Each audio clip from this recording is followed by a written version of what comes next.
ಎಲ್ರಿಗೂ ನಮಸ್ಕಾರ. ಎಲ್ಲರಿಗೂ ಉಷಾ ಅಂತಂಗ ಯೂಟ್ಯೂಬ್ ಚಾನಲ್ಗೆ ಸ್ವಾಗತ. ಇವತ್ತಿನ ವಿಡಿಯೋದಲ್ಲಿ ಭರ್ಜರಿ ಗುಡ್ ನ್ಯೂಸ್ ಇದೆ ಅಂತಲೇ ಹೇಳ್ಬೋದು. ಹೌದು, ಎಲ್ಲ ಗೃಹಲಕ್ಷ್ಮಿಯರು ಕೂಡ 20-21ನೇ ಕಂತಿನ ಹಣ ಯಾವಾಗ ಬರುತ್ತಪ್ಪ ಅಂತ ಎಲ್ಲರೂ ಕಾಯ್ತಾ ಇದ್ರಿ. ಹಾಗೆ 18-19ನೇ ಕಂತಿನ ಹಣ ಇನ್ನೂ ಯಾರಿಗೆಲ್ಲ ಬಂದಿಲ್ಲ, ನಿಮಗೂ ಕೂಡ ಒಂದು ಭರ್ಜರಿ ಗುಡ್ ನ್ಯೂಸ್ ಅಂತಲೇ ಹೇಳ್ಬೋದು. ಖಂಡಿತ ಇದ್ರ ಬಗ್ಗೆ ತಿಳಿಸ್ತೀನಿ. ಹಾಗೆ ನಿಮಗೂ ಕೂಡ ಗೊತ್ತಿದೆ, ಮತ್ತೆ ಕರೋನಾ ಅಬ್ಬರ ಶುರುವಾಗಿದೆ. ಹಾಗಾಗಿ ಮುನ್ನೆಚ್ಚರಿಕೆ ಕ್ರಮವಾಗಿ ಸರ್ಕಾರದಿಂದ ಕೆಲವು ಮಾರ್ಗಸೂಚಿನ ಕೂಡ ಬಿಡುಗಡೆ ಮಾಡಿದ್ದಾರೆ. ಇದೆಲ್ಲದ್ರ ಬಗ್ಗೆ ತಿಳ್ಕೊಬೇಕಂದ್ರೆ ವಿಡಿಯೋನ ಸ್ಕಿಪ್ ಮಾಡ್ದಲೇ ಸಂಪೂರ್ಣವಾಗಿ ವಿಡಿಯೋನ ನೋಡಿ. ಯಾರೆಲ್ಲ ಹೊಸಬ್ರು ಚಾನೆಲ್ ನೋಡ್ತಾ ಇದ್ದೀರಾ, ನನ್ನ ಹೆಸರು ಉಷಾ ಅಂತ. ಉಷಾಂತರ ಯೂಟ್ಯೂಬ್ ಚಾನಲ್ನ ಸಬ್ಸ್ಕ್ರೈಬ್ ಮಾಡಿ, ಹಾಗೆ ಬೆಲ್ ಐಕನಲ್ಲಿ ಆಲ್ ಅನ್ನನ್ನು ಸೆಲೆಕ್ಟ್ ಮಾಡಿ. ಆವಾಗ ನಾನು ಯಾವುದೇ ಹೊಸ ವಿಡಿಯೋ ಅಪ್ಲೋಡ್ ಮಾಡಿದಾಗ ನಿಮಗೆ ನೋಟಿಫಿಕೇಶನ್ ಬರುತ್ತೆ. ಹಾಗೆ ನೀವು ನನ್ನ ಇನ್ಸ್ಟಾಗ್ರಾಮ್ ಅಕೌಂಟಲ್ಲೂ ಕೂಡ ಫಾಲೋ ಮಾಡ್ಬೋದು, ಲಿಂಕ್ ಡಿಸ್ಕ್ರಿಪ್ಷನಲ್ಲಿರುತ್ತೆ. ಬನ್ನಿ ಇವತ್ತಿನ ವಿಡಿಯೋನ ಶುರು ಮಾಡೋಣ. ಮೊದಲನೇದಾಗಿ ಗೃಹಲಕ್ಷ್ಮಿ ಯೋಜನೆ ಬಗ್ಗೆ ತಿಳಿಸ್ತೀನಿ. ನಾನು 2-3 ದಿವಸದಿಂದ ನಾನು ನಿಮಗೆ ತಿಳಿಸಿದ್ದೆ 19ನೇ ಕಂತಿನ ಹಣ ಜಮೆ ಆಗಕ್ಕೆ ಸ್ಟಾರ್ಟ್ ಆಗಿದೆ ಅಂತ. ಸಾಕಷ್ಟು ಜನ ಬಂದಿದೆ ಅಂತ ಕಮೆಂಟ್ ಮಾಡಿದ್ರಿ. ಇನ್ನೂ ಸಾಕಷ್ಟು ಜನ ನಮಗೆ ಬಂದಿಲ್ಲ ಮೇಡಮ್, ಇನ್ನೂ 18ನೇ ಕಂತಿನ ಹಣ ಕೂಡ ಬಂದಿಲ್ಲ, 19ನೇ ಕಂತಿನ ಹಣ ಕೂಡ ಬಂದಿಲ್ಲ ಅಂತ. ಖಂಡಿತ ನೀವು ಭಯಪಡೋ ಅಗತ್ಯ ಇಲ್ಲ. ನಿಮಗೂ ಕೂಡ ಗೊತ್ತಿದೆ, ಈ ಸತಿ ಲಕ್ಷ್ಮೀ ಹೆಬ್ಬಾಳ್ಕರ್ ಅವ್ರಿಗೆ ಹೇಳಿದ್ರು 3 ಹಂತಗಳಲ್ಲಿ ಹಣ ಬಿಡುಗಡೆ ಮಾಡ್ತೀವಿ ಅಂತ. ಹೌದು, ಈಗ 2-3 ದಿನದಿಂದ ಮೊದಲನೇ ಹಂತದಲ್ಲಿ ಸಾಕಷ್ಟು ಜನರಿಗೆ 19ನೇ ಕಂತಿನ ಹಣ ಜಮೆ ಮಾಡಿದ್ರು. ಇವತ್ತು ಬೆಳಗ್ಗೆ 10:15 2ನೇ ಹಂತದ ಹಣನ ಜಮೆ ಮಾಡಿದ್ದಾರೆ. ಹೌದು, ಇದುವರೆಗೂ ಏನಿಲ್ಲ ಅಂದರೂ ಒಂದು 20-25 ಲಕ್ಷ ಮಹಿಳೆಯರಿಗೆ ಇವತ್ತು 19ನೇ ಕಂತಿನ ಹಣ ಜಮೆ ಆಗಿದೆ. ಯಾರಿಗೆಲ್ಲ ಇವತ್ತು ಬೆಳಗ್ಗೆ ಜಮೆ ಆಗಿದೆ ದಯವಿಟ್ಟು ಕಮೆಂಟ್ ಸೆಕ್ಷನಲ್ಲಿ ತಿಳಿಸಿ ನೀವು ಯಾವ ಜಿಲ್ಲೆ ಅಂತ. ಆಗ ಬೇರೆಯವ್ರಿಗೂ ಕೂಡ ಕನ್ಫರ್ಮೇಷನ್ ಸಿಗುತ್ತೆ. ಹಾಗೆ ಯಾರಿಗೆಲ್ಲ 18ನೇ ಕಂತಿನ ಹಣ ಬಂದಿರಲ್ವೋ ಅವ್ರಿಗೂ ಕೂಡ 18-19ನೇ ಕಂತಿನ ಹಣ ಸೇರಿ ಒಟ್ಟಿಗೆ 4,000 ರೂಪಾಯಿ ಬಂದಿದೆ. ಯಾರಿಗೆಲ್ಲ 18ನೇ ಕಂತಿನ ಹಣ ಬಂದಿತ್ತು ಅವರಿಗೆ ಕೇವಲ 19ನೇ ಕಂತಿನ ಹಣ ಜಮೆ ಆಗಿದೆ. ಇವತ್ತು ಬೆಳಗ್ಗೆ ಸಾಕಷ್ಟು ಜನರಿಗೆ ಜಮೆ ಆಗಿದೆ. ಪ್ಲೀಸ್ ನಿಮಗೂ ಬಂದಿದೆ ಅಂದರೆ ಕಮೆಂಟ್ ಮಾಡೋದನ್ನ ಮರಿಬೇಡಿ. ಹಾಗೆ ಯಾರಿಗೆಲ್ಲ ಇನ್ನೂ ಕೂಡ ಬಂದಿಲ್ಲ, ನೀವು ಕೂಡ ಚಿಂತೆ ಮಾಡೋ ಅಗತ್ಯ ಇಲ್ಲ. ಇನ್ನು 2-3 ದಿನ ಬಿಟ್ಟು ಮತ್ತೆ 3ನೇ ಹಂತದಲ್ಲಿ ಹಣ ಬಿಡುಗಡೆ ಮಾಡ್ತಾರೆ. ಖಂಡಿತವಾಗ್ಲೂ ನಿಮಗೂ ಕೂಡ 19ನೇ ಕಂತಿನ ಹಣ ಬಂದೇ ಬರುತ್ತೆ, ಭಯಪಡೋ ಅಗತ್ಯ ಇಲ್ಲ. ಇದಿಷ್ಟು 19ನೇ ಕಂತಿನ ಹಣ ಆಯಿತು.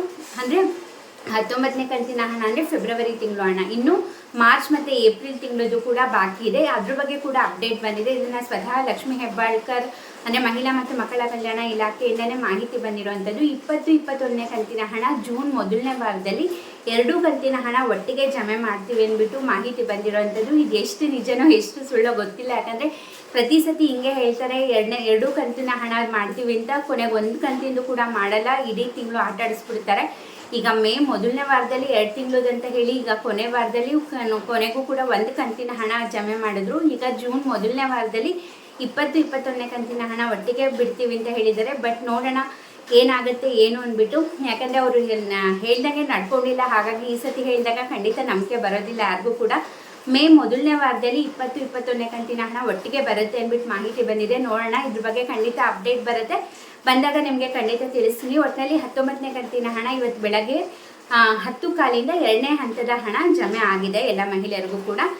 ಇದಿಷ್ಟು ಗೃಹಲಕ್ಷ್ಮಿ ಯೋಜನೆ ಆಯಿತು. ನೆಕ್ಸ್ಟು ಕರೋನಾದ ನೋಡೋಣ. ನಿಮಗೂ ಕೂಡ ಗೊತ್ತಿದೆ, ನೀವು ಸಾಕಷ್ಟು ನ್ಯೂಸ್ಗಳನ್ನು ನೋಡಿರ್ತೀರಾ. ಹೌದು, ಕೊರೋನಾ ಮತ್ತೆ ಶುರುವಾಗಿದೆ. ನಮ್ಮ ರಾಜ್ಯದಲ್ಲೇ 35 ಕೇಸ್ ಬಂದಿದೆ. ಹಾಗಾಗಿ ಮುನ್ನೆಚ್ಚರಿಕೆ ಕ್ರಮವಾಗಿ ಕೇಂದ್ರ ಹಾಗೆ ರಾಜ್ಯ ಸರ್ಕಾರದಿಂದ ಕೆಲವು ಮಾರ್ಗಸೂಚಿನ ಬಿಡುಗಡೆ ಮಾಡಿದ್ದಾರೆ.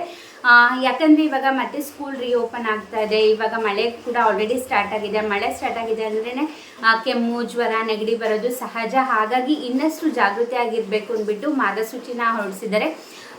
ಯಾವಾಗಲೂ ಕೂಡ ತುಂಬ ಜನ ಇರೋ ಕಡೆ ಮಾಸ್ಕ್ ಹಾಕೊಳ್ಳಿ, ಸ್ಯಾನಿಟೈಸರ್ ಯೂಸ್ ಮಾಡಿ. ಹಾಗೆ ಮಕ್ಕಳು, ವಯಸ್ಸಾದವರು, ಪ್ರೆಗ್ನೆಂಟ್ ಲೇಡೀಸು ತುಂಬಾ ಕೇರ್ಫುಲ್ ಆಗಿರಿ. ಮುಂಚೆನೇ ಏನಾರು ಆರೋಗ್ಯ ಸಮಸ್ಯೆ ಇದೆ ಅಂತಂದರೆ ಎಚ್ಚರವಾಗಿರಿ. ನೀವೆಲ್ಲರೂ ಹೊರಗಡೆ ಹೋಗ್ತೀರಾ ಅಂದರೆ ದಯವಿಟ್ಟು ಮಾಸ್ಕ್ಗಳನ್ನ ಧರಿಸೋದನ್ನ ಮರಿಬೇಡಿ. ಹಾಗೆ ಎಲ್ಲ ಕಡೆ ನಾಳೆಯಿಂದ RT-PCR ಟೆಸ್ಟ್ ಕೂಡ ಸ್ಟಾರ್ಟ್ ಆಗುತ್ತೆ ಅಂತ ಹೇಳ್ತಿದ್ದಾರೆ.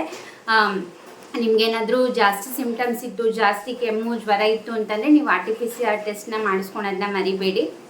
ಇದನ್ನು ಸ್ವತಃ ಆರೋಗ್ಯ ಸಚಿವರಾದಂತಹ ದಿನೇಶ್ ಗುಂಡೂರಾವ್ ಅವರೇ ತಿಳಿಸಿರುವಂಥದ್ದು. ಹಾಗಾಗಿ ತುಂಬ ಕೇರ್ಫುಲ್ ಆಗಿರಿ. ಎಲ್ಲೋದ್ರೂ ಕೂಡ ಸ್ಯಾನಿಟೈಸರ್ ಮಾಡ್ಕೊಳ್ತಾ ಇರಿ, ಮಾಸ್ಕ್ ಹಾಕ್ತಾ ಇರಿ.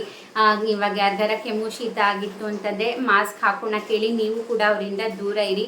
ಏನಾದರೂ ಸ್ವಲ್ಪ ಸಿಮ್ಟಮ್ಸ್ ಜಾಸ್ತಿ ಇತ್ತು ಅಂದರೆ ಚೆಕ್ ಮಾಡ್ಕೊಳ್ಳಿ. ಯಾಕಂದರೆ ಇವಾಗ ಯಾರೆಲ್ಲ ಕೋವಿಡ್ ಪಾಸಿಟಿವ್ ಆಗಿದ್ದಾರೆ ಅವ್ರಿಗೂ ಕೂಡ ಜಾಸ್ತಿ ಸಿಮ್ಟಮ್ಸ್ ಏನೂ ಇಲ್ಲ, ಲೈಟ್ ಸಿಮ್ಟಮ್ಸ್ ಇದೆ ಅಂದ್ಬಿಟ್ಟು ಮಾಹಿತಿ ಬಂದಿದೆ. ಹಾಗಾಗಿ ಭಯ ಪಡೋ ಅಗತ್ಯ ಇಲ್ಲ. ನಿಮ್ಮ ಮೆಟಬಾಲಿಸಮ್ನ ಜಾಸ್ತಿ ಮಾಡ್ಕೊಳ್ಳಿ. ನಿಮ್ಮನ್ನು ರೋಗ ನಿರೋಧಕ ಶಕ್ತಿ ಜಾಸ್ತಿ ಇದೆ ಅಂತಂದರೆ ಖಂಡಿತವಾಗ್ಲೂ ಯಾವುದೇ ಕರೋನಾನು ಬರಲ್ಲ, ಯಾವ ರೋಗಗಳು ಕೂಡ ನಿಮ್ಮ ಹತ್ರಕ್ಕೂ ಸುಳಿಯೋದಿಲ್ಲ. ಹಾಗಾಗಿ ಹುಷಾರಾಗಿರಿ, ಆದಷ್ಟು ಬಿಸಿನೀರನ್ನ ಕುಡಿಯೋದನ್ನ ಪ್ರಿಫರ್ ಮಾಡಿ. ಯಾಕಂದರೆ ಮತ್ತೆ ಸ್ಕೂಲ್ ಸ್ಟಾರ್ಟ್ ಆಗ್ತಾ ಇದೆ. ಒಂದು ಮಗುಗೆ ಕೆಮ್ಮು ಶೀತ ಜ್ವರ ಬಂತು ಅಂತಂದರೆ ಅದು ಇಡೀ ಕ್ಲಾಸಿಗೆ ಸ್ಪ್ರೆಡ್ ಆಗುತ್ತೆ. ಸೊ ತುಂಬ ಹುಷಾರಾಗಿರಿ. ಯಾಕಂದರೆ ಇವಾಗ ಮಂಡೆಯಿಂದ ಮತ್ತು ತುಂಬ ಜನಕ್ಕೆ ನೆಕ್ಸ್ಟ್ ವೀಕಿಂದ ಸ್ಕೂಲ್ಗಳು ಸ್ಟಾರ್ಟ್ ಆಗ್ತಾ ಇದೆ. ಸೊ ಹಾಗಾಗಿ ಮಕ್ಕಳಾಗಿರ್ಬೋದು, ವಯಸ್ಸಾಗಿರ್ಬೋದು, ಹಾಗೆ ಆರೋಗ್ಯ ಸಮಸ್ಯೆ ಇರೋರು, ಪ್ರೆಗ್ನೆಂಟ್ ಲೇಡೀಸು ತುಂಬಾ ಹುಷಾರಾಗಿರಿ ಅಂತ ಹೇಳ್ತಾ ಈ ವಿಡಿಯೋನ ಎಂಡ್ ಮಾಡ್ತಾ ಇದ್ದೀನಿ. ಐ ಹೋಪ್ ಈ ವಿಡಿಯೋದಿಂದ ಸ್ವಲ್ಪನಾದರೂ ಮಾಹಿತಿ ಸಿಕ್ತು ಅಂದ್ಕೊಂಡಿದ್ದೀನಿ. ವಿಡಿಯೋಸ್ ಆದರೆ ಪ್ಲೀಸ್ ವಿಡಿಯೋಗೆ ಲೈಕ್ ಮಾಡಿ. ನೀವು ಎಷ್ಟು ಎನ್ಕರೇಜ್ ಮಾಡ್ತೀರಾ ಅಷ್ಟು ಮೋಟಿವೇಶನಿಂದ ನಾನು ಇದೇ ರೀತಿ ಹೆಚ್ಚು ಹೆಚ್ಚು ವೀಡಿಯೋಸ್ನ ಮಾಡ್ತಾನೆ ಇರ್ತೀನಿ. ಯಾರೆಲ್ಲ ಸಬ್ಸ್ಕ್ರೈಬ್ ಮಾಡ್ದಲೇ ಇನ್ನೂ ನೋಡ್ತಾ ಇದ್ದೀರಾ, ಪ್ಲೀಸ್ ಸಬ್ಸ್ಕ್ರೈಬ್ ಮಾಡಿ. ನಿಮ್ಮಿಂದ ಸಾಕಷ್ಟು ಹೆಲ್ಪ್ ಆಗುತ್ತೆ ನಮಗೆ.